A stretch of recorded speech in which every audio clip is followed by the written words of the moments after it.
यीशु ने अपना खून बहा के मुझे बचा लिया। क्यों मैं ना गाऊंगा गुण उसी के मुझे बचा लिया। यीशु ने अपना खून बहा के। प्रभु यीशु मसीह के सर्वश्रेष्ठ नाम में आपका प्रेम भरा अभिवादन।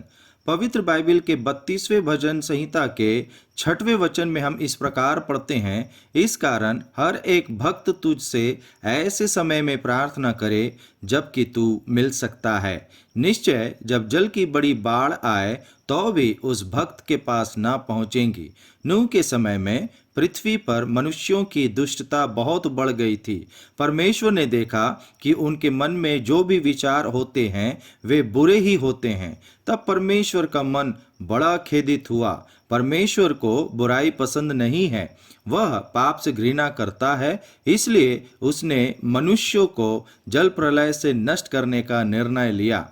परमेश्वर का क्रोध जितना भयंकर है उतना ही वह कोमल और दयालु भी है, क्योंकि वह धर्मी न्यायी है। वह मनुष्य को प्रायश्चित और उद्धार का अवसर भी देता है।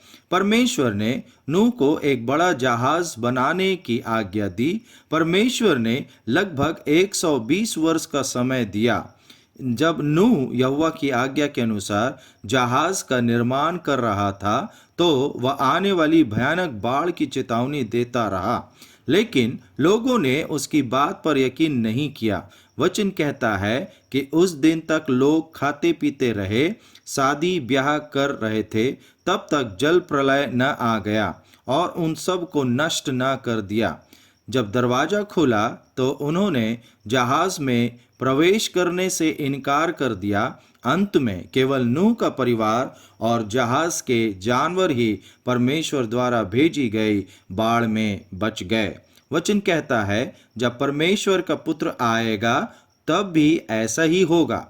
परमेश्वर अब संसार को पानी से नहीं बल्कि आग से नष्ट करेंगे। उसने मनुष्य को पश्चाताप और उद्धार प्राप्त करने का अवसर दिया है। प्रभु यीशु मसीह ने मनुष्य के पाप के कारण होने वाले विनाश से बचाने के लिए एक जहाज की तरह बन गए। उसने हमारे लिए क्रूस पर मृत्यु स्वीकार किया। प्रत्येक व्यक्ति जो मृतकों में से जी उठे मसीह पर विश्वास करता है वह पाप से छुटकारा और अनंत जीवन प्राप्त करता है।